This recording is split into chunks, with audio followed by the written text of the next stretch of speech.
दुख मेट दो। जिनवानी जग मैया जन्म दुख मेट दो। जिनवानी जग मैया जन्म दुख मेट दो। जिनवानी जग मैया जन्म दुख मेट दो। जिनवानी जग मैया जन्म दुख मेट दो। जिनवानी जग मैया जन्म दुख मेट दो। जन्म दुख मेट दो मरण दुख मेट दो। जन्म दुख मेट दो मरण दुख मेट दो। जिनवानी जग मैया जन्म दुख मेट दो। जिनवानी जग मैया जन्म दुख मेट दो। जिनवानी जग मैया जन्म दुख मेट दो। बहुत दिनों से भटक रहा हूँ ज्ञान बिना है मैया। निर्मल ज्ञान प्रदान सुकर दो तू ही सच्ची मैया। जिनवानी जग मैया। ओम। अशोक कुमार जी जैन भिंड गड़ाकोटा के क्या? ठीक है सॉरी। अशोक कुमार जी जैन गड़ाकोटा मध्य प्रदेश। इन्होंने भी एक वेदी के लिए 1,11,111 रुपए की दान राशि की स्वीकृति दी है। वे भी आए और आचार्य जी को शास्त्र दान करे। डिप्यूटी जिला रजिस्ट्रार है, उन्होंने संस्कृत जिनालय में एक जिनालय 3,51,000 के लिए दान स्वीकृति दिए। उनको बहुत बहुत धन्यवाद देते हैं। उसी के साथ अशोक कुमार जी जैन मुंबई निवासी, इन्होंने भी संस्कृत जिनालय में एक जिनालय 3,51,000 रुपए की दान राशि की स्वीकृति दी है। उनको भी बहुत बहुत धन्यवाद देते हैं। जो लाइव सुन रहे हैं उन सब लोगों से निवेदन है, आप आपकी स्वीकृति भेज सकते हैं। आप जब यहाँ आचार्य के दर्शन के लिए आएंगे तब आपसे आपके द्वारा यहाँ शास्त्र नहीं करवाया जाएगा। पूजन आचार्य का पूजन प्रारंभ करते हैं।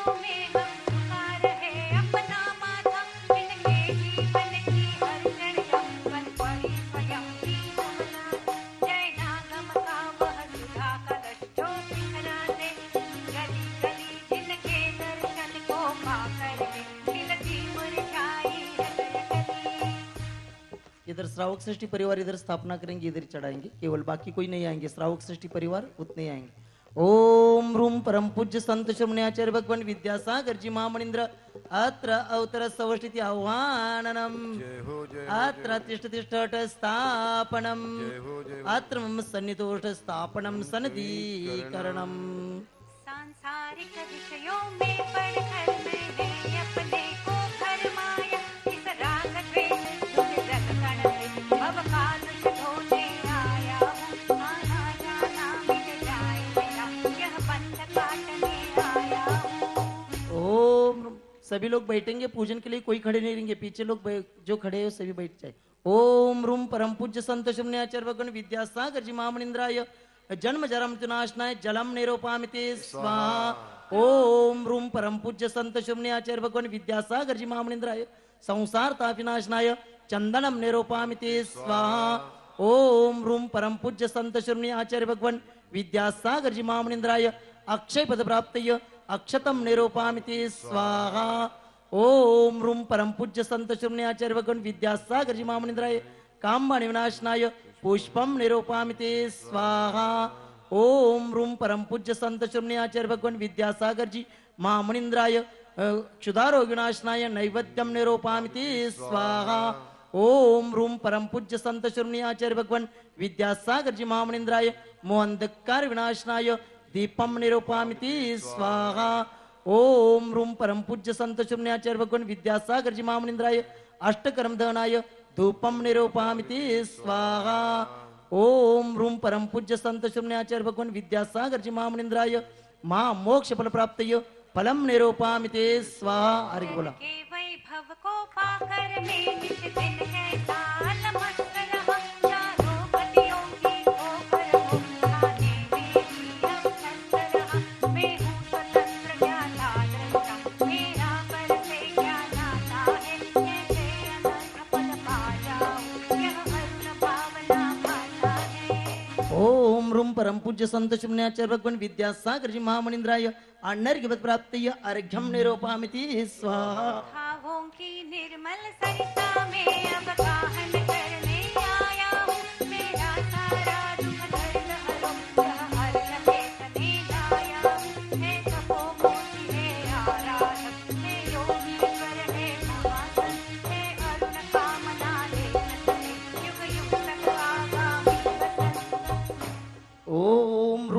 पूज्य संत श्रमणे आचार्य भगवान विद्यासागर जी महामुनिंद्राय अन्नर्घ्यवत् प्राप्त जयमाला पूर्णार्घ्यम निरूपयामि स्वा नमस्तु भगवन् नमस्तु नमस्तु नमस्तु। ओम नमः सिद्धेभ्यः। आचार्य गुरुवर श्री कुंद कुंद भगवान की, आचार्य गुरुवर श्री ज्ञान सागर मुनि महाराज की जय।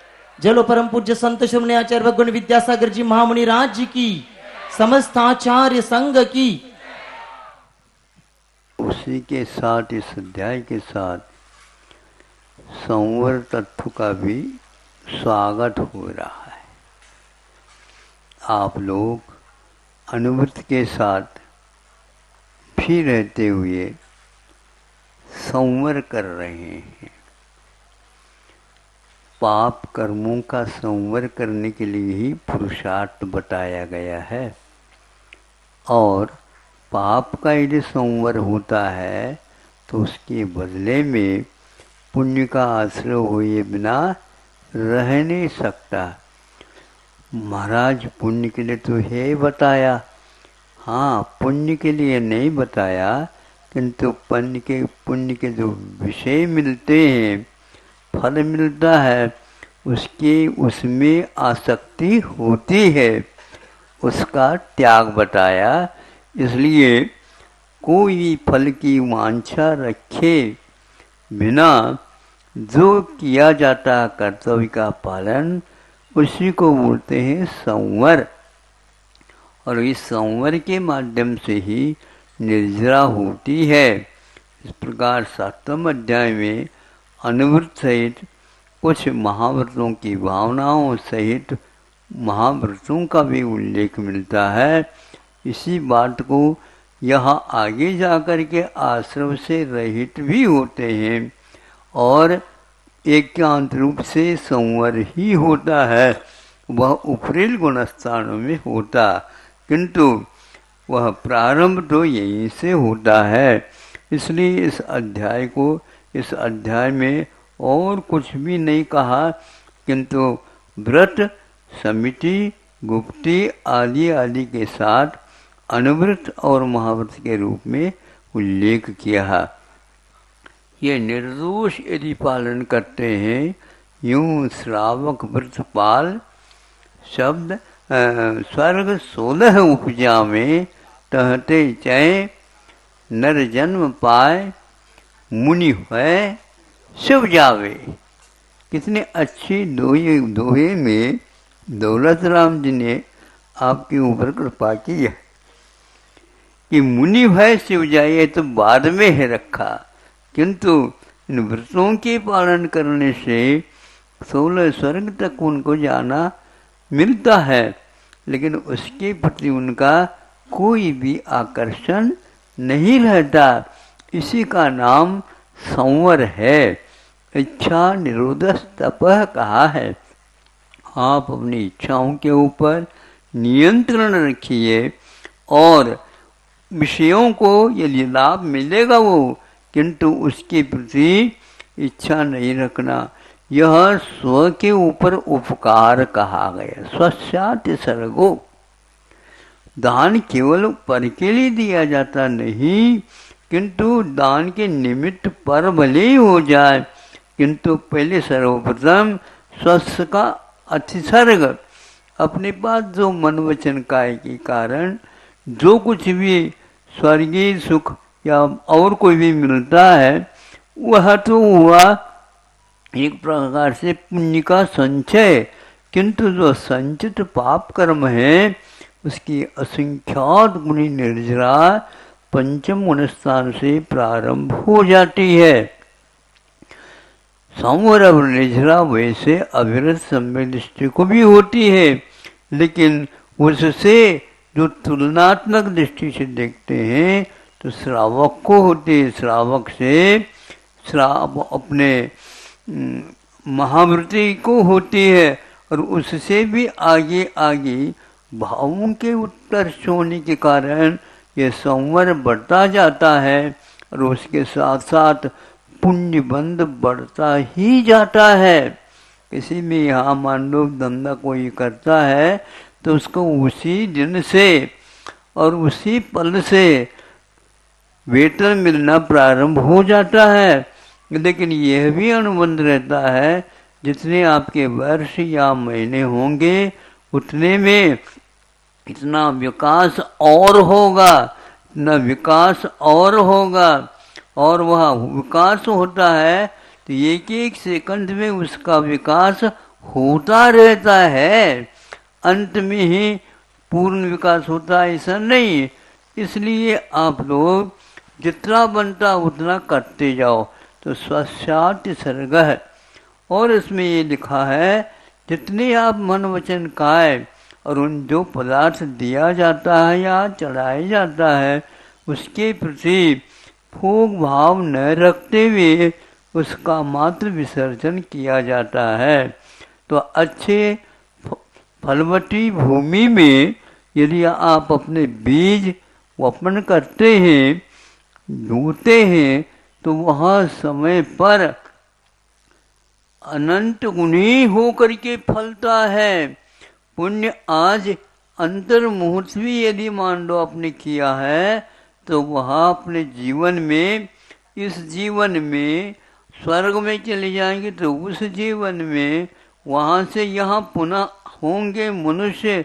मनुष्य में भी चक्रवर्ती, बलदेव, कामदेव, तीर्थंकर जैसे उच्च पदों को प्राप्त करता है और अंत में मुनि होकर के चला जाए। असंख्यात गुणी यह बंध उसका साथ से पुण्य का वर्धक होता है। पर के लिए जिसको दिया जा रहा उसका धर्म ध्यान ठीक हो जाता है, सम्यक की उसकी भी वृद्धि होती है और उसके साथ साथ वह व्यक्ति धर्म से स्खलित नहीं होता। इस प्रकार स्व पर विकास के लिए हमेशा हमेशा भावना करते रहना चाहिए। फलवती पृथ्वी पर वो या वहाँ कितना होता है बताओ, उसका कोई हम हिसाब नहीं रख सकते हैं। जितना करो उतना कम रहता है। तो सागरोपम आयु तक वह आपको फल देता ही चला जाता है, देता ही चला जाता है। उसका मिठास और बढ़ता चला जाता है और बढ़ता ही चला जाता है। उसको घटाने की बात कहीं भी नहीं कही है। जब तक वो आप मोक्ष मार्ग पर रहोगे वो पुण्य बढ़ता जाएगा। बिना पुण्य के खर्च किए तो उसका क्या होगा? देखो ऐसा है कि वह खर्च करने के लिए नहीं होता, किंतु पाप के द्वारा अर्जित है उसको भी पुण्य के रूप में परिवर्तित करने के लिए होता है। खर्च जो है आपका होगा ही नहीं, क्योंकि आमद ज्यादा हो रहा है और खर्चा बहुत कम है, तो विकास हो रहा है। विकास होता है तो उसका आप उपयोग अन्यत्र करिए, लेकिन अपने भोगो भोग के लिए उसका उपयोग में न लाइए। कल चर्चा के दौरान थोड़ा सा हुआ था कि लोक तंत्र और लोह तंत्र में क्या अंतर है, तो यही अंतर है। वह पुण्य का उपयोग नहीं है ऐसा नहीं है, दूसरे को उसकी आवश्यकता है, उसको दोगे तो एक धर्मात्मा खड़ा हो गया, उसके माध्यम से दूसरा खड़ा हो गया। इस प्रकार यह पुण्य का संचार होता जाता है, उसका अभाव नहीं होता, क्योंकि कर्म सिद्धांत में उसकी निर्जरा करने का कोई प्रावधान रखा ही नहीं। उसका पुण्य का अर्जित होना एक प्रकार से पाप को बाहर निकालने के लिए है, और पाप को निकाल दीजिए आप। यदि आपके उसके धन के माध्यम से दूसरे का धर्म ध्यान मान लो विकास होता है तो उसमें वो काम करेगा। उसको संग्रहित करोगे, एक दिन चरे से यदि किसान नहीं चलाता है तो पानी ज्यादा बढ़ जाएगा नहीं, उतना ही पानी का स्तर आता है। उसके बाद वो बढ़ता नहीं है। इसलिए एक हफ्ता तक मान लो चरस नहीं चलाया तो वहाँ पूरा दबादब कुआं बढ़ जाएगा, ऐसा नहीं होता। जितना निकालता है उतना एक रात में पुनः आ जाता है, यह उसका धर्म है। हाँ, और बढ़ेगा और बढ़ेगा, अब इतना व्यास बढ़ता चला जाएगा, मूल तो जो का त्यों बना रहेगा। अब तो ऐसा हो सकता है मूल कौन है कितना है ये भी कई लोगों को मालूम नहीं रहता, और मालूम करना ही नहीं होता। अब इतनी कमाई हो रही है तो कहाँ जाएगा वो। इसलिए संग्रह नहीं वितरण हो, लोकतंत्र यही है, यह लोकतंत्र है। लोकतंत्र कहा है क्या लोभ तंत्र कहा है, हमें बताओ। हाँ, ये अलौकिक है तंत्र। इसलिए राजा महाराजा वगैरह या विशेष जो कोई भी सीट साहूकार होते हैं उनके माध्यम से क्या होता है तो वो हमेशा हमेशा विकास की ओर ही चले जाते हैं। उनको बैठे बैठे भी पुण्य बंधता ही चला जाता है। आप जितने धर्म ध्यान कर रहे हैं, जिन्होंने व्यवस्था में अपना श्रम समय लगाया, उसके फल उसको भी कम से कम 6वां हिस्सा। इसलिए हम कभी भी कोई किसी को आग्रह ज्यादा करते ही नहीं। यदि वह ले लेता है तो ऐसे 6 व्यक्ति मान लो 6 उपवास करने वाले आ गए, हमारा एक उपवास हो गया।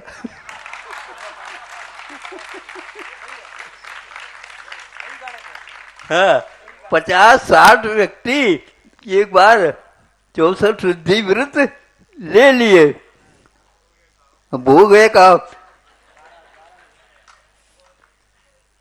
हमारे तरफ से भी 64 शुद्धि 10 बार हुई, कितनी बार हुई और सोचने की कोई आवश्यकता नहीं। ऐसी ये दुकान है, अब दुकान चलाना समझो और उस प्रकार चलाओ।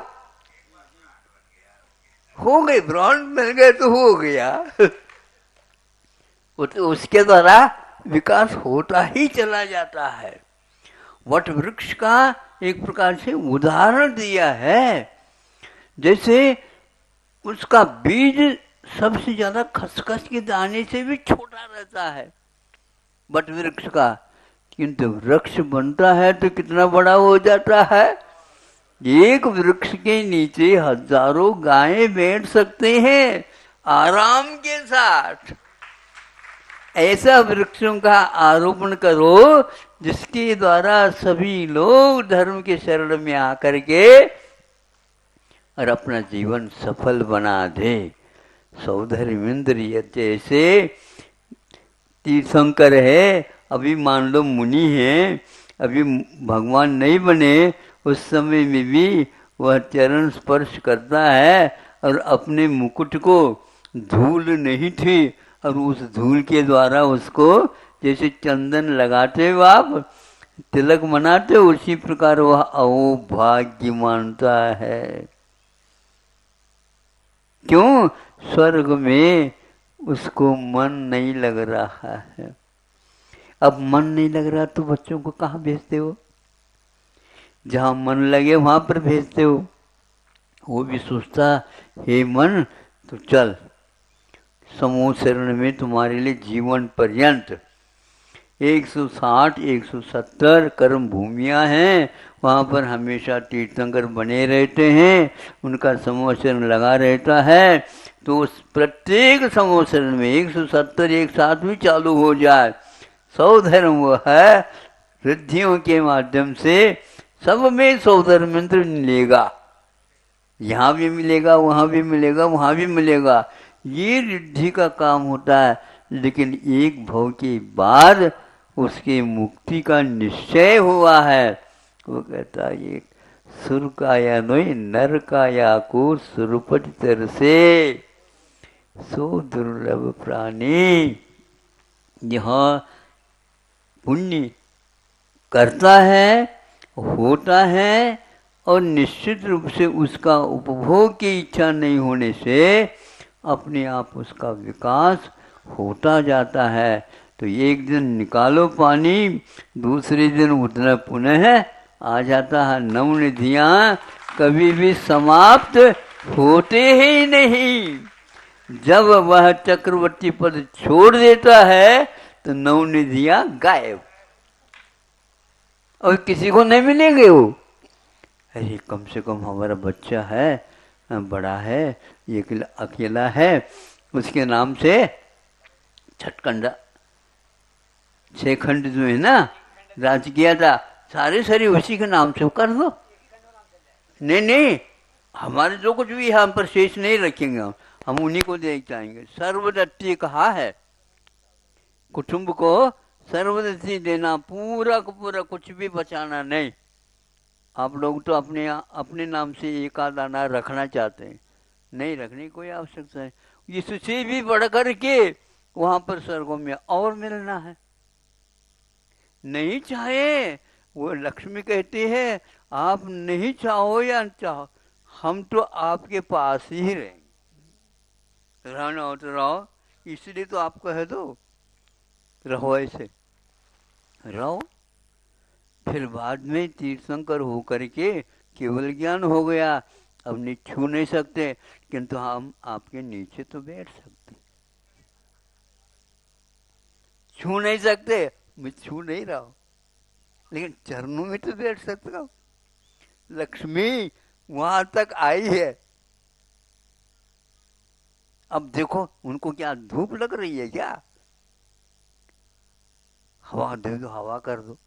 64 चवर ढूंढ रहे हैं, क्या आवश्यकता नहीं, ये वैभव काम करेगा। दुनिया में कहीं भी ऐसी लक्ष्मी नहीं मिलेगी जो लक्ष्मी यहाँ पर पानी भर रही है। पानी भरते देव हैं, देव लोग, वैभव जिनका दास, मृग मरेंद्र मिल बैठते जहां दया का वास। अहिंसा धर्म का ये अतिशय है बंधु।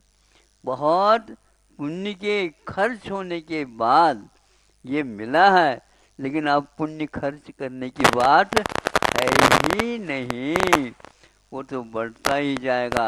इसलिए अरहंत के लिए स्वरूप बताया कुंदाचार्य ने कि पुण्य फला अरहंता, पुण्य के फल के रूप में अरहंत पद मिलता है। इसलिए अरहंत भक्ति के माध्यम से तीर्थंकर प्रकृति का बंध होता है, अरिहंत का नहीं। अरहंत का अर्थ 5 कल्याणों को जो अपने आप मिलते ही चले जाते हैं। जिसके जीवन में एक आध बार विवाह के समय पर बाजा बजता हो, हाँ, किंतु अरहत परमेष्टि जो 5 परमेष्टियों में अरहत परमेष्टि है, तीर्थंकर है, उनका गर्भ में आने से पूर्व से बाजा बजता रहता, हमेशा बाजा ही बजता रहता है। क्या नहीं बजते, स्वर्ग में कोई कोरोना जा ही नहीं सकता। इसलिए क्षत्रियों के यहाँ शोर भी नहीं और सूतक भी नहीं, क्योंकि उनका उत्तम कार्य करने का प्रतिदिन का प्रतिफल का कर्तव्य होता है। उनका अपने लिए कुछ नहीं है, उनके पास चाबी नहीं रहती, नहीं समझे, कोषाध्यक्ष वहां पर रहते, नहीं समझे, और वह हाथ जोड़ करके खड़े रहते, आप बता दो कहाँ पर कितना खर्च करना, और वह खर्च होता ही रहता है। उनके पास शस्त्र रहता है, धनुष बाण रहते हैं, वो भी क्यों रखते, दया के लोग धनी है, हाँ रखते इसलिए ये लोग ठीक काम कर ले। उनके पास वो राजा हो के भी राजा होते हैं, इसलिए महाराजा तो होते हैं, वो राजाओं के कार्य कैसा हो रहा है देखते रहते हैं। मुकुटबद्ध राज 32,000 मुकुटबद्ध राज। इसलिए आपको पुण्य की ओर देखना नहीं, पुण्य तो आ ही रहा होता है। करते जाओ किंतु फल की इच्छा नहीं रखो। जो फिर फल भी मिलेगा तो सही, जो अविनश्वर फल है उसी के लिए ये सब कुछ हो रहा है। दुख का अभाव हो और सुभिक्ष सर्वत्र हो, ये भावना कल जो कहा था दर्शन विशुद्धि में आ जाता। क्षायक सम्यक दृष्टि को भी यह नहीं मिल सकता, क्योंकि केवल 25 दोषों से रहित होना यह दर्शन विशुद्धि नहीं है। लोक कल्याण की भावना करते रहते हैं और अपने कल्याण के बारे में सोचते कुछ भी नहीं है। यह है उनका कर्तव्य, और उनके लिए वेतन कितना मिलता है पता ही नहीं रहता। वेतन की ओर उनकी दृष्टि जाती ही नहीं, केवल चेतन की बात वो कहते रहते हैं और सोई हुई चेतना को जगाते रहते हैं। इसलिए वट वृक्ष के समान अपने को बनना है। वट वृक्ष को कभी भी धूप लगती ही नहीं है। क्यों नहीं लगती? ये इतनी छाया है हमारे, और इतने व्यक्तियों को छाया मिल रही है, इसलिए जिसको छाया प्रदान करता, जो छाया प्रदान करता है दूसरे के लिए भी, उसे कभी भी धूप सताती नहीं है, क्योंकि 22 परिचय और उपसर्गों से ही यह मोक्ष मार्ग चलता रहता है। मोह का हनन होने से कभी भी दुख का अनुभव नहीं होता है। ऐसा यह मोक्ष मार्ग है। पुण्य फला अरहंता इसी का नाम है। अंत तक पुण्य की निर्जरा की बात किसी भी कर्म कांड इत्यादि ग्रंथों में लिखा नहीं गया है। आप लोग आंखें खोल दो कुछ समय के लिए, निश्चय की बात सुन करके कई लोग कई धारणा बनाते, अरे पुण्य तो पाप तो सभी लोग निर्जरा करते हैं पाप के, पुण्य की करो तो बात कही, पुण्य की निर्जरा होती नहीं, उन्हें ये भी उन्हें मालूम नहीं है, और अध्यात्म ग्रंथ के हवाला देते रहते हैं। वो हवा में कब उड़ जाएंगे पता नहीं लगेगा। अहिंसा परमो धर्म की। जा वाणी के ज्ञान ते सूझे लोकालोक, सो वाणी मस्तक धरूं सदा जे तू जो। हे जनवाणी भारती तू जप दिन रैन।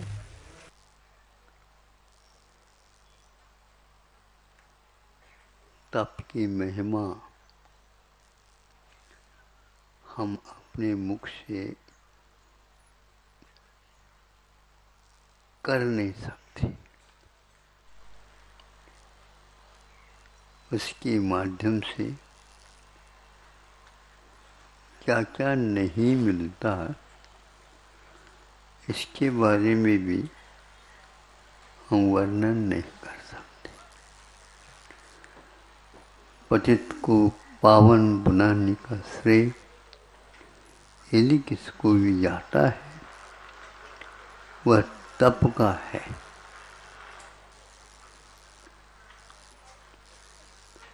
केवल ज्ञान का उद्घाटक यह जीव तप के माध्यम से ही हो जाता।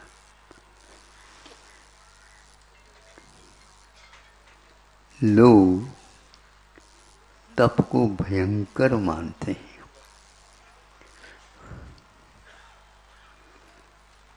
इतनी वर्षा के बाद भी वर्षा यदि रुकती है, आंसू स्फोट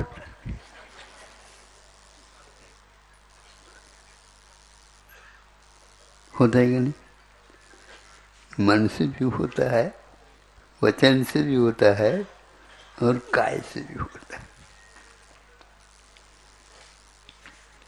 1 वर्ष तक जिन्होंने कठिन तपस्या खड़े होकर के की। उसको देखते ही सभी लोग प्रभावित होते हैं, किंतु बालक भी उसमें मंत्रमुग्ध हो जाता है। ऐसी है तपस्या की घड़ी है। कौन कौन उनके चरणों में आया, वामी बन गए, उसमें सर्प बसने लगे, बिच्छू आदि रेंगने लगे उनके शरीर के ऊपर। एक चींटी भी आ जाती है, पहलवान भी घबराता। रात में यदि मतकुन खटमल काटता है तो वह एकदम वहीं पर उसका हाथ चला जाता है, नींद भी क्यों न लगी हो। उसको दूर करने का प्रयास होता है। दयनीयता इस शरीर की क्या बताए। कितना भी इसको सहयोग दो, हमेशा रोता रहता है। खुशी मनाना तो इसको आता ही नहीं। अब इसके साथ सोबत तो हो चुकी, अब इसको छोड़ भी नहीं सकते। बहुत लोग छोड़ना चाहते हैं ताकि हमेशा के लिए, नहीं। आपने इस शर्त पर, इस अनुबंध के साथ कुछ भी बात नहीं की है, इसलिए आदि से रहित आज तक आपकी यात्रा जारी है। एक भाव में भी आपको इससे अलग रहने का अवसर नहीं प्राप्त हुआ। और जब तक आप जागृत नहीं होंगे, ये तो सिलसिला परंपरा चलती ही रहेगी। वे धन्य हैं जिन्होंने इस परंपरा को तोड़ डाली। परंपरा को तोड़ना हंसी खेल नहीं। कई लोग पुरातत्व की बात करते हैं, इस परंपरा को तोड़े बिना हमारा कभी भी निस्तार नहीं हो। आप अपने जीवन का विस्तार चाहते हो क्या निस्तार चाहते हो? अपने जीवन के विस्तार के लिए तो रात दिन एक कर रहे हो, किंतु वह तारने की बात यहाँ पर आती है। वहाँ पर जाकर के बड़े बड़े योद्धा लोग भी घुटने टेक करके खड़े हो जाते। ऐसा यह तप, रत्नत्रय की आराधना यदि पूरी होती है, तप की कर्म, तप की कृपा हुए बिना ये संभव नहीं। और वो ऐसा नहीं मौसम देख करके हम धारणा बना ले, आज अच्छा लग रहा है, ये समझे ठंडक भी है, एक आध उपवास कर ले।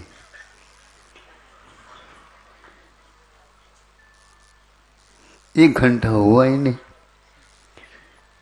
मौसम में परिवर्तन हुआ, इसके मन में भी परिवर्तन चालू हो गया। क्या बताएं, सोचा नहीं, दिखा देखी उपवास ले लिया। ये गनीमत है, ये एक ही उपवास ले लिया।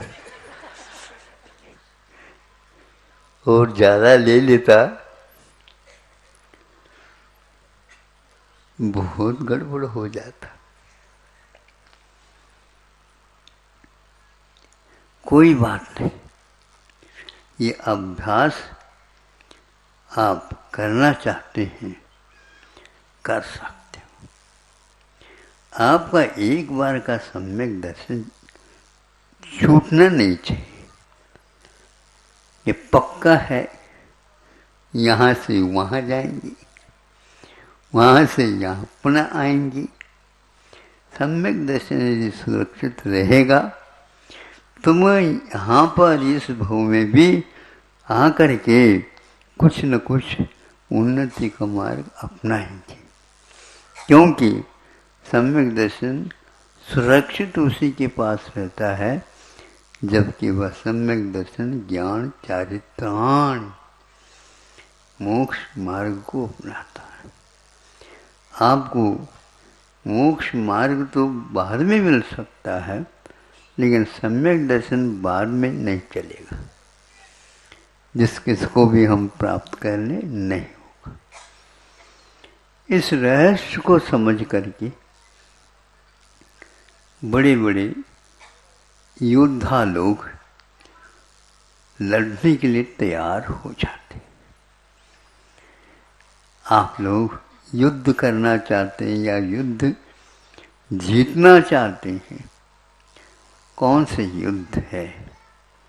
हमने जिसको अपनाया उसने हमारे साथ धोखा दिया है, इसलिए अब हम उसे धोखा तो नहीं देना चाहेंगे, किंतु अवश्य इसके विपरीत कार्य क्या करना है करके ही रहेंगे। यह यदि निश्चय होता है, संभव है इसका भी परिणाम अगले भवों के ऊपर भी पड़ सकता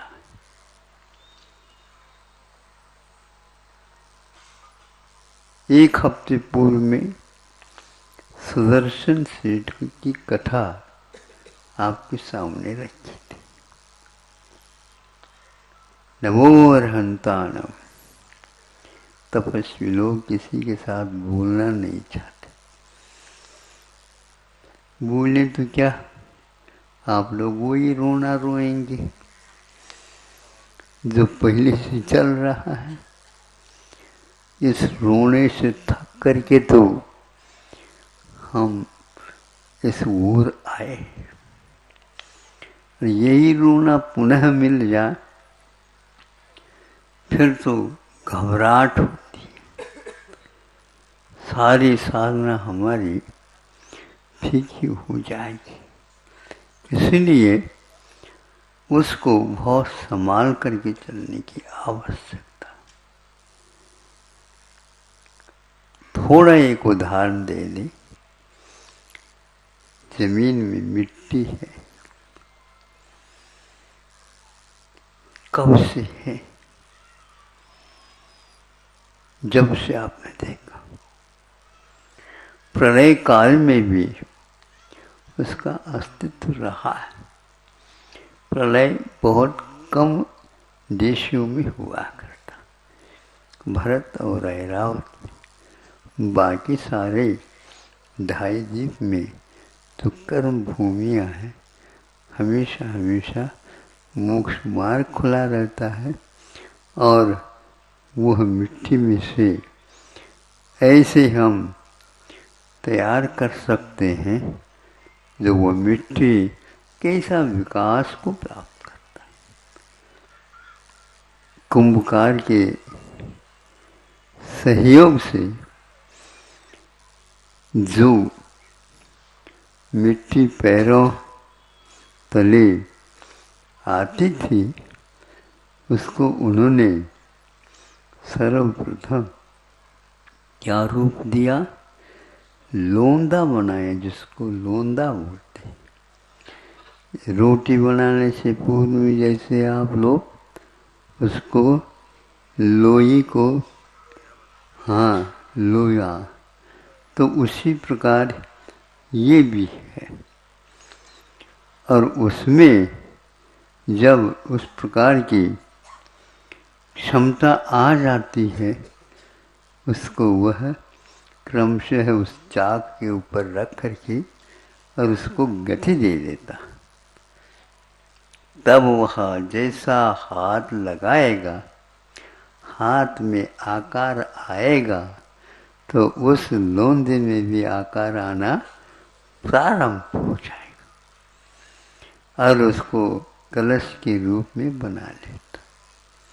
लेकिन अभी वह पानी रखने योग्य नहीं, लेकिन उस ओर उसकी यात्रा प्रारंभ हो चुकी। उसको चक्कर भी आता होगा चाक में जब रखा, किंतु उन सब को पार करता हुआ वह तैयार हो गया। उसको रूप दे दिया गया, उसमें हाथ डाल डाल करके पानी के लिए जगह अच्छी बनाई गई। फिर बाद में उसको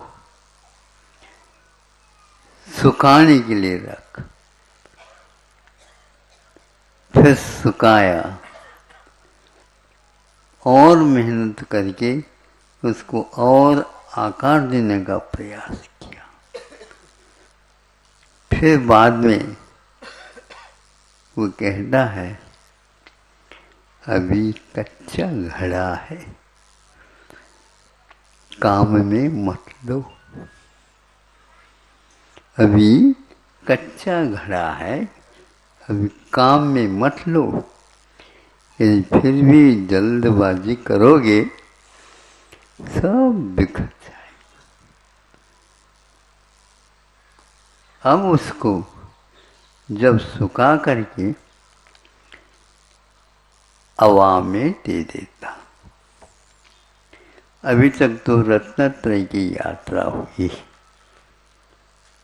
अब उस रत्नत्रय को ही जलाना है, तपाना है और जल्दी नहीं करना है।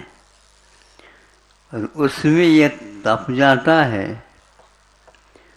फिर वह बोलने लग जाता है, बोलने लग जाता। यूं यूं करो तो उसमें से ध्वनि निकलने लग जाती। पहले ये ध्वनि नहीं निकलती थी, अब उसमें से ध्वनि निकलने लगी। कहीं कच्चा रह गया हूँ तो सब ठीक ठाक हो जाएगा। अब निश्चिद्र बना है और कोई वस्तु ढालते हैं, उसमें अनेक प्रकार के व्यवधान हो सकते। कुंभकार के लिए ऐसा नहीं होता। एक एक रग में वह ऐसा घुट गया है। अब उसको जब चलाना प्रारंभ कर देता है तो हवा में रख देता उसको वह जलाता है। पहले जलाने की उपरांत वह जब अग्नि बुझने को हो जाती है तब उसको भीतर से बाहर निकालता है और रखता चला जाता है। उसमें अब जल धारण करने की अर्थ क्रिया आ चुकी है। अब प्यासों की प्यास अवश्य ही बुझ सकती है। यदि प्यास नहीं लगी तो नहीं बुझेगी। और कैसे? उसको अपने हाथ में ले करके अपने होठों से वह पकड़ करके उसको पीना प्रारंभ कर देता। थोड़ी देर में उसको डकार आ जाती। यह उसका उत्तर था। डकार उसी को आते जिसका प्यास बुझ जाता है। अब क्या करना, पूछना। अब तो वह आपका प्यारा बन गया। अब तो वह आकर्षण का केंद्र बन गया। अब तो उसके उसमें मूल्य आ गया। अब तो उसको गर्मी के मौसम में कोई भी व्यक्ति बचता नहीं, उसी की ओर सब लोगों का ध्यान होता है। ऐसा कौन सा परिवर्तन हो गया? रत्नत्रय के साथ तप यदि जुड़ता नहीं तो वह प्रयोजन को दूर पूर्ण नहीं कर सकता। आप लोगों का प्रयोजन यही था, उसमें कुछ न कुछ तो हम रख सकेंगे, उससे हम अपने जीवन में कुछ न कुछ उपयोग लेंगे। यही हुआ और वह कहाँ तक पहुँच गया? जो खड़े होकर के महाराज आहार लेते हैं, उसमें भी वह अपनी पात्रता बनाए रखे। अब महाराज पूछते हैं, शुद्धि बोलो। तो वह मूक माटी कहती है, मैं भी बोलूं? तुम्हारे बिना बोले भी चल जाएगा, लेकिन इनको पूछ रहा हूँ, ये क्या कहना चाहते?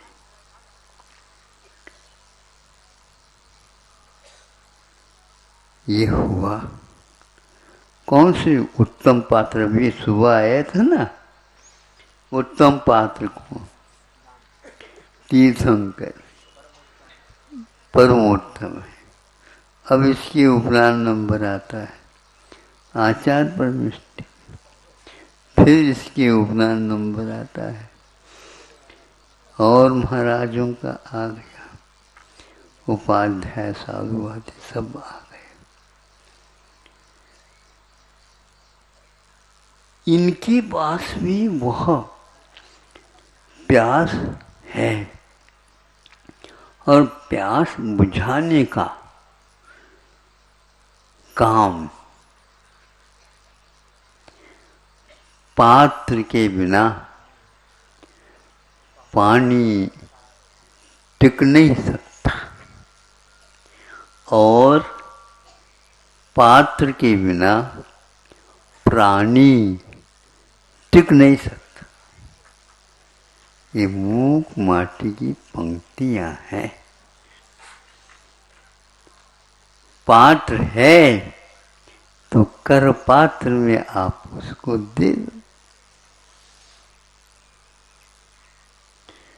कर पात्र में तभी वो लेंगे जब आप अपनी पात्रता भी बताएं। नहीं है तो उनके हाथ से देवों के द्वारा भी आहार नहीं लिया गया है। सौधर्मेंद्र 170 कर्म भूमियों में तीर्थंकरों के पांचों कल्याणों का संपादन बाहर से जो आवश्यक है करता, किंतु जब वह खड़ा होना चाहता है पड़गहान के लिए, पहले से कह दिया जाता उसको, यहाँ तुम इस लाइन में अभी नहीं खड़ा रहना, इस लाइन में तो हम दायित्व रखते हैं, हम आएंगे आएंगे, अभी तक तो तुम्हारे हाथ से ले लिया स्वर्गीय सब कुछ, किंतु अब हमारा नियम हो गया कि उन्हीं से आहार लेंगे जो उसके योग्य नियम लेगा। तो हमें भी दे दो नियम, तुम्हारे पास पात्रता नहीं। पात्र के बिना पानी टिक नहीं सकता और पात्र के बिना प्राणी सोधर्मेंद्र भी टिका नहीं। क्या होता होगा, उसकी आंखों में पानी आ गया होगा, किंतु वह सुनेगा कौन? गलत प्रदेश में गया। कहाँ पर गए? तपस्या करने के बाद स्वर्गों में जाकर के अटक गए। अब सागरोपमायु तक यह अवसर प्राप्त नहीं होगा। जब वहाँ से आएंगे, सम्यक दर्शन सुरक्षित रहेगा, उस समय पुनः आप पुरुषार्थ कर सकते हैं। वो भी 8 वर्ष अंतर मुहूर्त पहले आपके हाथ से कोई लेना नहीं चाहेगा। सम्यक दर्शन तो है, सुरक्षित है तो, लेकिन श्रावक के योग कार्य करने की क्षमता पात्रता आप में नहीं है। देखो, कृष्ण नहीं है तो कार्य का अनुमोदन तो कर सकते हैं, बिल्कुल कर सकते हो, लेकिन हम आपके हाथ से साक्षात ग्रास नहीं ले सकते। कारित और अनुमोदन की अपेक्षा से बहुत महत्वपूर्ण पुराण ग्रंथों में कथानक है। उनको देखने से, पढ़ने से ऐसा लगता है थोड़े में चूक होने से हम अपात्र घोषित होते हैं। उत्तम पात्र, परमोत्तम पात्र आदि होने के उपरांत भी जघन्य पात्र तो हो सकता है, लेकिन वह दानादिक कार्य करने के लिए सक्षम नहीं होता। ऐसा यहाँ जब हमारे सामने आता है, शायद सम्यक दर्शन भी हो, फिर भी वह 8 वर्ष अंतर से पहले दान देने का पात्र नहीं होता। तपस्या करनी पड़ती है, पर आज क्या क्या करवाना चाहते हैं? हम नहीं करवाना चाहते हैं, आपको करना ही है। चाह यहाँ चलती नहीं, यहाँ तो राह के अनुसार ही चलना पड़ेगा।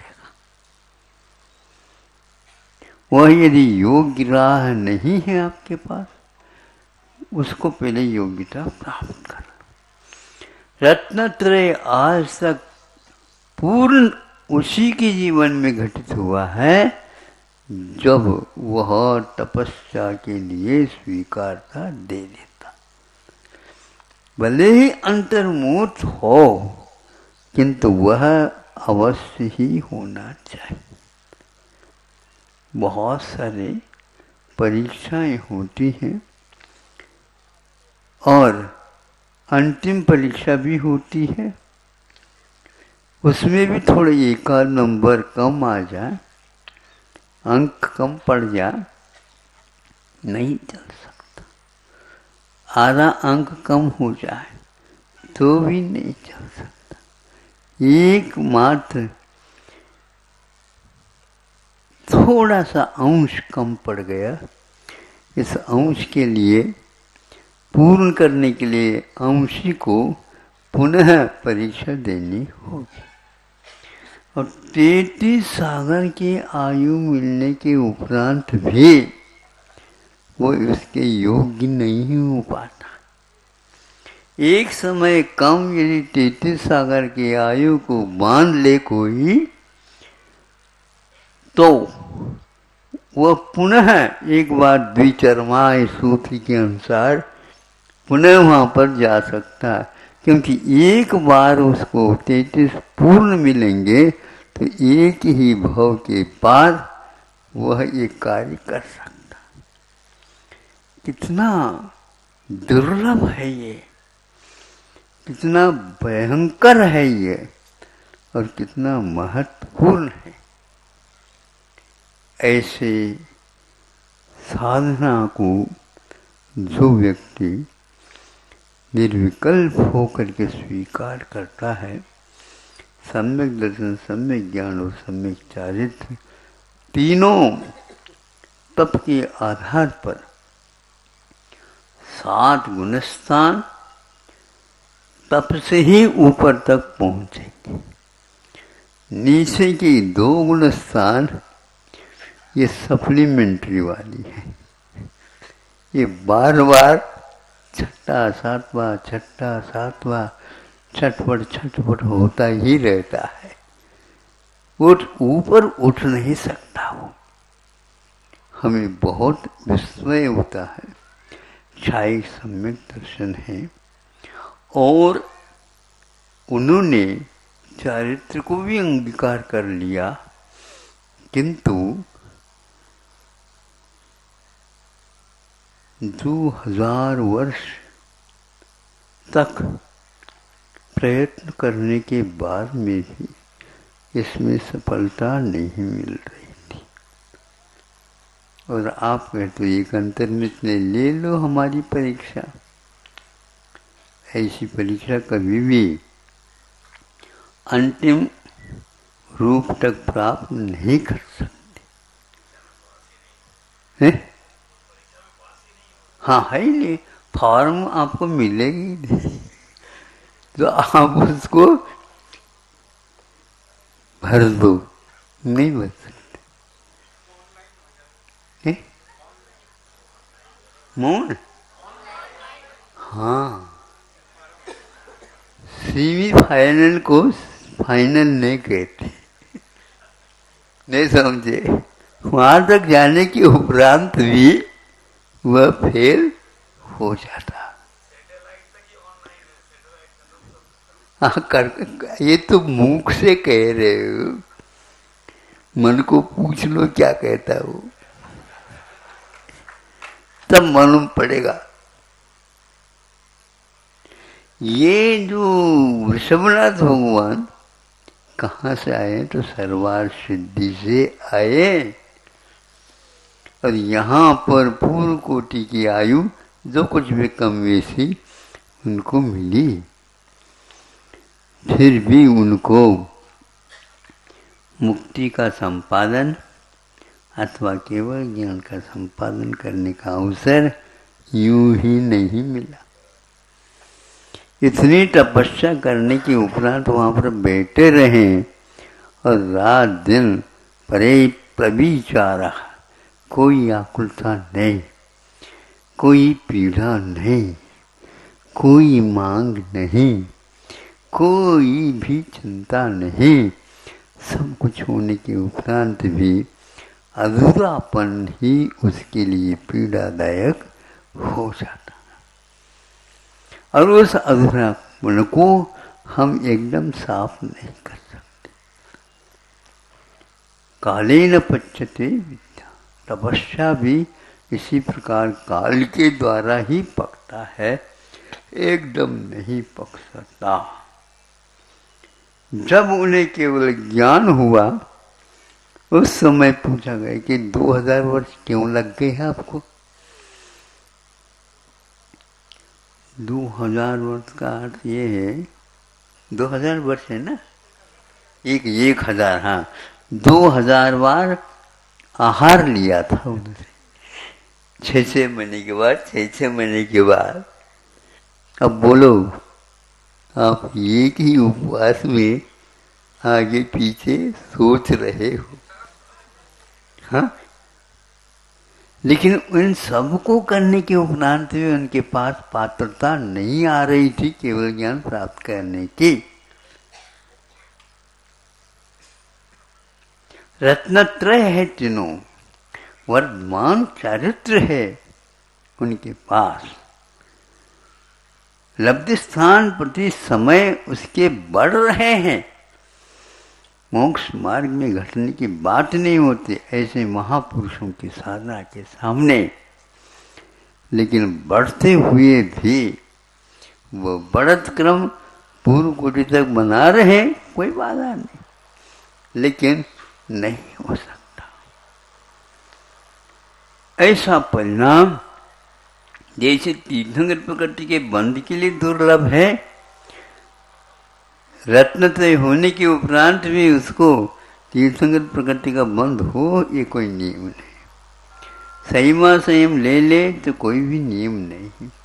चाहे सम्य दृष्टि बन जाए, कोई नियम नहीं है। नियम क्या है? जब तक वह बंद नहीं होगा तब तक हम नहीं कहेंगे कि क्या आवश्यकता। राम को तीर्थंकर प्रकृति का बंध नहीं हुआ। भरत चक्रवर्ती को जो अंतर मुहूर्त में केवल ज्ञान प्राप्त करने वालों को भी तीर्थंकर प्रकृति का बंध नहीं हुआ। बाहुबली को भी नहीं हुआ। कौन सा ऐसा दुर्लभ है कि उपशम सम्यक दृष्टि भी उसको प्राप्त कर सकता। ऐसे यह अद्वितीय चेष्टाएं इस साधना के समय पर की जाती है और वह कहा नहीं जाता। तो आज मैं ये कहना चाह रहा हूँ, तप के माध्यम से क्या क्या नहीं होता। शक्ति स्थान त्याग तपसी, शक्ति के अनुसार त्याग और तपस्या करो। ये भी एक प्रकार से तीर्थंकर प्रकृति के लिए बंध का कारण है ना। हाँ, बाहुबली का 1 साल लग गया तो भी उसमें ऐसी साधना नहीं हो पाई। चक्रवर्ती के अंतर मुहूर्त में केवल ज्ञान तो हुआ, लेकिन उन्हें भी यदि चाहें तो उस भाव में भी वह मुनि बनने के उपरांत भी तीर्थंकर प्रकृति का बंध कर सकते थे। 2 कल्याण वाले, लेकिन तीर्थंकर पद तो मिलता, समोचन की रचना तो होती। क्या है ये बताओ। तो आचार्यों ने ये कहा, हर एक को रिद्धि नहीं मिल सकती, रिद्धि मिल नहीं सकती, एकांत से नहीं मिल सकती, ऐसा नहीं। वह उस चौखट में बैठना चाहिए। उसमें कम बेशी थोड़ी भी हो जाए तो वह नहीं, सहन नहीं हो सकता। इसीलिए संत आचार्यों ने ये कहा है कि मोक्ष मार्ग में बहुत ही कठिन, इससे भी एक दुर्लभ और होता है। वो क्या है? परिहार्य विशुद्धि संयम। परिहार्य विशुद्धि संयम, उसके लिए 30 वर्ष तक घर में रहिए, 30 वर्ष तक घर में रहिए और खूब खाइए पिए, स्वाद लीजिए। ऐसा कोई वस्तु न रह जाए जिसकी ओर आपका मन चला जाए। विवाह में कर ले, हाँ कर लीजिए, बिल्कुल स्पष्ट लिखा उसमें। 5 इंद्रियों के विषय 2 हे होते हुए भी 30 वर्ष तक वह ले सकता है। फिर बाद में 30 वर्ष हो गया तो उसको कहा जाता है, हाँ वो हो गए क्या? नहीं, हाँ अब हो गया, और उसके लिए दीक्षित कर दिया जाता है। और यदि मान लो उस टेस्ट में, परीक्षा में वो खरा उतरता है तो तीर्थंकरों के पाद मूल में वह प्रत्याख्यान नाम है, हाँ प्रत्याख्यान नाम पूर्व का अध्ययन कराया जाता है। उसमें हम भी क्लास में बैठ गए महाराज, नहीं समझे? किसी को परमिशन अनुमति नहीं मिलती, इससे कोई मतलब नहीं। ये सब तो होगा, लेकिन इसके पात्र ऐसे कैंडिडेट को ऐसे उसको तैयार कर दिया जाता है। कितना भी और होशियार हो उसको यह पद नहीं मिलेगा। ऐसे पद मिल जाता है उसको कि उस साधना के बल पर सूक्ष्म से सूक्ष्म और स्थूल से स्थूल जीवों का एक प्रकार से परिहार करने की क्षमता उसको मिलती है। उसके उस चलते समय, आवागमन करते समय एक भी जीव आहत नहीं होता। ऐसा क्यों? तो यही एकमात्र साधना है। यह श्रीवेदी और नपुंसक वेदी, वेद के साथ रहने वाले को प्राप्त नहीं होता। हाँ, कुछ नहीं हो, ये बहुत उससे आगे का है। ये मनोपरे ज्ञान से क्या मतलब, वो कभी भी हो सकता, लेकिन यह होना बहुत ही दुर्लभ है। यह जब होता है तब ही कह सकते हैं। ऐसे रिद्धिधारी मुनि महाराज जब आपके आंगन में आकर ये खड़े हो जाते हैं, पधारे महाराज, आप अब कह रहे हो पधारे, हम स्वयं आए।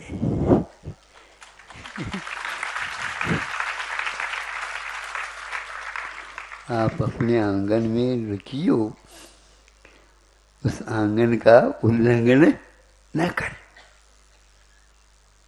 और उनका आहार निरंतर होता है तो रत्न वृष्टि हो जाती है।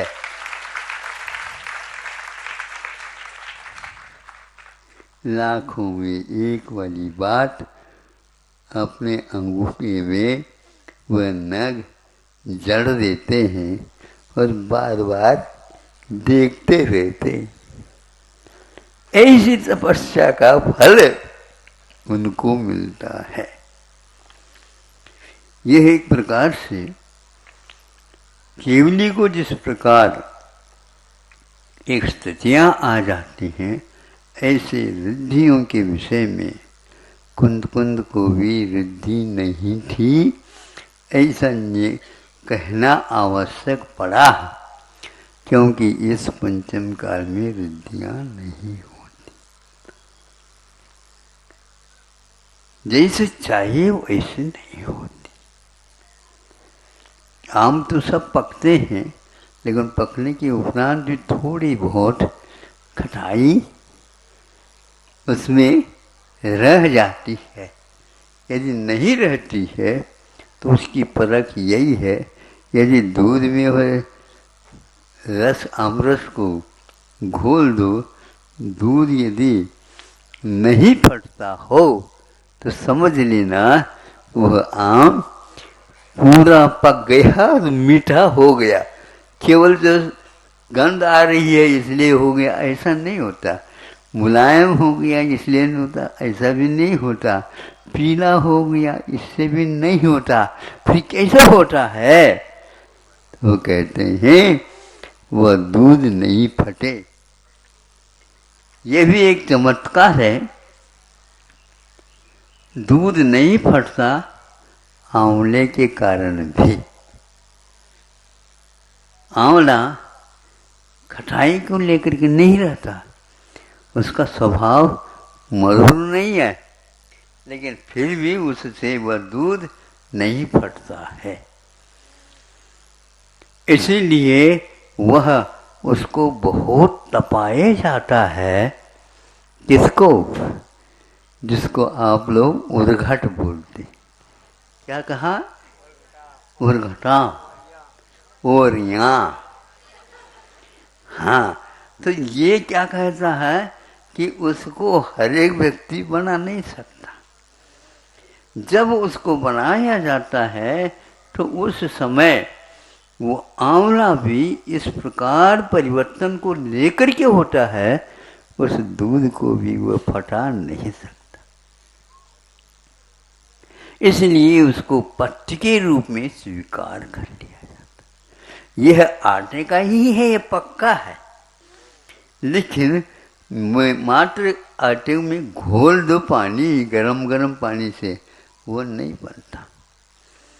जब तक नीचे का ऊपर, ऊपर का नीचे बार बार डुबकी नहीं लगाते, तब तक उसको हम यह रूप नहीं कहते। इसलिए वो लोग परोसने वाले भी कहते हैं, एक डुबकी भी दे दो, डकोरे। क्यों? तो उसमें वह तप के पूरे पूरे स्वरूप आ चुका है, उसके बिना नहीं होता।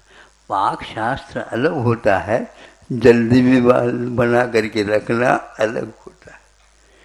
प्रतीक्षा करिए उसमें। जब वह विशेष रूप में तपने को हो जाता है, पकने को हो जाता है, नीचे अग्नि के बिना भी वह पकता रहता है, फिर बाद में उसको उतारा जाता। हाँ, इसी प्रकार तप की भी परीक्षा ऐसी होती है, तो वह बिल्कुल पका हुआ होना चाहिए। यदि आम पक करके पक गया पूर्ण, नहीं, किसान कहता है, भगवान कहता है, तब पका मानूंगा मैं, दाल में पक करके वह नीचे की ओर आ जाए, अभी लेशा स्थानों में कमी रह सकती है। अपने आप ही वह पक करके काले न पचते, नीचे आता है, शुक्ल लेशा वाले उसी को वह उठाता है, बाकी किसी फल को नहीं उठाता, क्योंकि अभी इन लोगों में लेशा में सुधार की आवश्यकता है। केवल आप गंध लेकर के कर नहीं सकते, वर्ण से भी नहीं, सुगंधि से भी नहीं, स्पर्श से भी नहीं, किंतु इस प्रकार उसका अपने आप पकना चाहिए, उसमें कच्चापन कुछ भी नहीं रहना चाहिए। यह उसके साथ अनुबंध है। ऐसा तप के साथ भी अनुबंध होता है।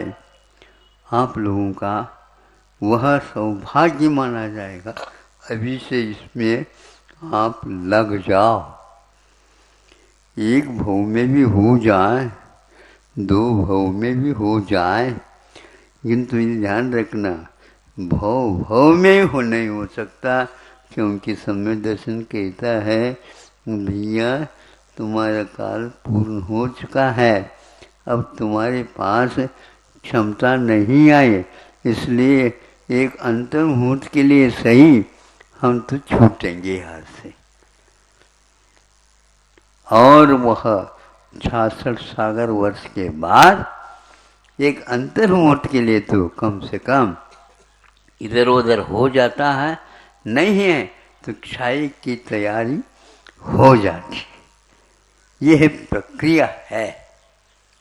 इसलिए आपको चाहिए उस टिकट को बहुत ही जोखिम के साथ बनाए रखिए, और ऐसा नहीं जब कभी भी आप स्वर्ग जाएंगे उस समय तपश्चर्या करके ही जाएंगे, ये नियम बनाया जाता है। क्योंकि हाँ, ऐसा नहीं कि समय दर्शन रखा और करते चलिए, ऐसा नहीं होगा, आपको लेना पड़ेगा। और उसमें भी यदि आप पूर्ण पास नहीं होते हैं तो आपको वह सम्यक दर्शन छाई के रूप में नहीं परिणत होता, तब तक को आपको देखना पड़ेगा। अब छाई के लिए परिणत हो गया पक्का, ज़्यादा ज़्यादा 4 भाव, कम से कम 3 भाव हो जाते हैं, उसको जाना ही है। अब इसमें कोई प्रतीक्षा नहीं, अब इसमें कोई परीक्षा नहीं, अब इसमें कोई निर्णय नहीं, वो निर्णीत हो गया।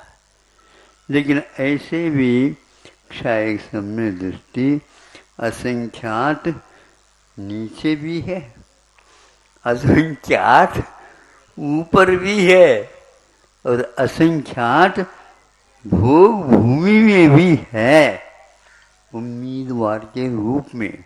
और इसके साथ साथ तीर्थंकर प्रकृति के बंद करने वाले भी वहाँ अविरल रूप से बंद कर रहे हैं। ऐसे भी ऊपर असंख्यात है, नीचे भी असंख्यात है। हमारे यहाँ दुकान में असंख्यात के बिना कोई गिनती होती ही नहीं। अब देखो ऐसी उम्मीदवार है, अभी बैठ जाओ। हाँ, ये भी हो सकता है बीच में इस प्रकार की कोई किसी को साधना हो और वह कम समय में भी अपना काम कर सकता है। ऐसा आचार्यों का कहना है कि तपस्या के लिए इतने चाहिए, ऐसा कोई नियम नहीं है। वह होना चाहिए तपस्या। इसमें देखा देखी कर नहीं सकते, इसमें घूसखोरी तो कभी चल ही नहीं सकती। घूसखोरी समझते हो महाराज? इस समय नहीं समझे तो कब समझेंगे हम? हाँ, काम ही उसी से चल रहा है। ऐसे एक से एक बढ़ करके घूस देने वाले होते हैं, और वो सामने वाले जिसको दिया जा रहा है वो कहता मैं क्या कर सकता हूँ, ये देने वाला ही मुझे परेशानी में लगा रखा, ये कर दो। हर जगह ये चल रहा है, और मोक्ष मार्ग में भी ये नहीं चलेगा। इसमें तो आपको विशेष रूप से पुरुषार्थ करना ही होगा। क्यों गर्मी तो नहीं लग रही आपको? क्यों ताली तो बहुत देर के बाद बजा दिया। बहुत एकाग्रता के साथ आप सुन रहे हो। हाँ बिल्कुल। देखो कल जो है थोड़े से हो गया, अब हम आज उसको इतना दे नहीं पाएंगे, क्योंकि यह गरिष्ठ बहुत है महाराज। इसको गरिष्ठ के लिए इतना देर नहीं लगाते हैं, करना होगा। कि ऐसे ऐसे 8 वर्ष अंतर्मुख वाले भी हम समय पर त्याग इत्यादि जो आने वाला है उस दिन भी कर सकते हैं। किंचन धर्म भी है, और इस प्रकार 2-3 दिन रह गए हैं आप, हैं? अब पकने को है। महाराज इस क्षेत्र का समय अब पकने को है। यहाँ से गाड़ी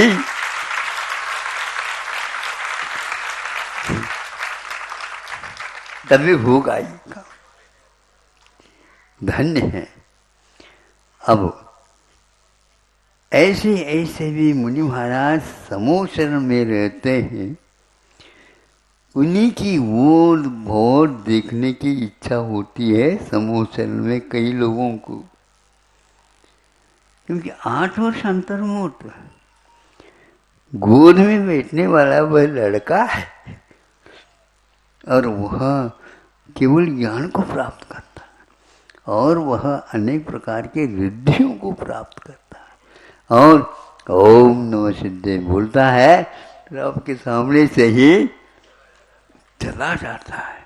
आप उसके पीठ को बस देख रहे होते हैं और वह लुप्त हो जाता है। विमान जैसे ऊपर चढ़ कर के लुप्त हो जाता है, फिर बाद में आवाज़ धीमी गति से आती रहती है, फिर बाद में वो भी शांत हो जाती। ऐसे हैं, और उनको कभी विस्मय नहीं होता। जिनको विशेष सिद्धियाँ होती हैं उनको विस्मय कभी भी होता नहीं। ये तो मोक्ष मार्ग में सहज है। खेती करेंगे, घास फूस तो आएंगे ही, हरी हरी घास में मिलेगी, लेकिन हरी हरी घास बहुत अच्छी है, आपको खाने के लिए नहीं समझे। हाँ, कई लोग कहते हैं ये हमारे लिए भी खाने योग्य है, इसलिए वह आपके लिए नहीं, आपके लिए तो धान होगा, वही आपके लिए योग्य है, ज़्यादा नहीं हो सकता। यह ऐसा हमारे सामने इस तप के बारे में कहा गया है। तो वह पतित हुई मिट्टी एक प्रकार से आपके प्यास को बुझा सकता है, और इतना ही नहीं, वह यदि पार करना चाहे, आप उस घड़े को कमर से बांध लो तो फिर तो आप भी तैरना भी नहीं जानते हैं तो आपको पार लगा देगा। यदि मान लो आपके पास 8 साथी हैं, उनको भी क्रम क्रम से बांध दो, वो सारे ही सारे तर जाएंगे। जो डरने वाले भी हैं वो भी निडर हो करके पार होते हुए देखने में आएगा। इसलिए इस तपस्या का फल कई व्यक्तियों के लिए लाभ पहुंचाने वाला होता है। ऐसे तप को बार बार नमस्कार करता हूँ। और आखिर त्याग, आकिंचन और ब्रह्मचर्य, ये 3 शेष रह गए हैं। इस सिरपुर क्षेत्र में पर्व मनाने का एक बार पहला अवसर है।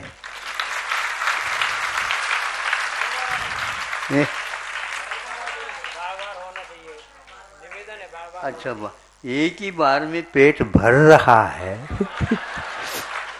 नहीं समझे, बार बार और भी व्यक्ति प्रतीक्षमान हैं, उनको भी तो देखना पड़ेगा, नहीं तो वो बहुत आकुल व्याकुल हो जाएंगे। फिर भी आप लोगों को भरोसा रख करके चलना चाहिए। ऐसा नहीं, ऐसे कह रहा हूं तो इसका अर्थ पक्का है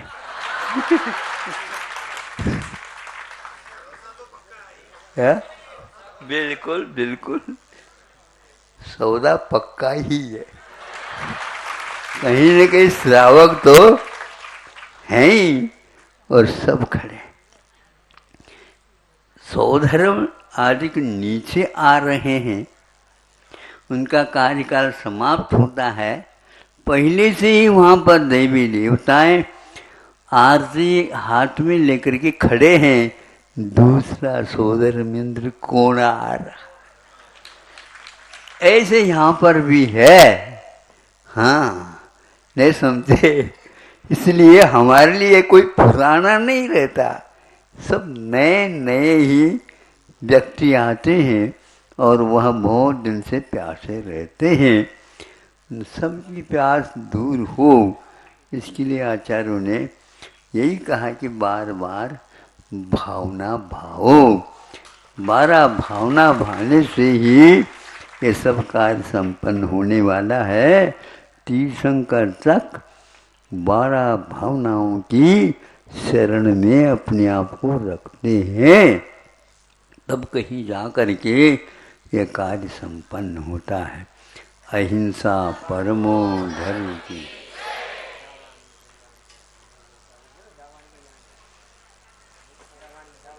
हेलो।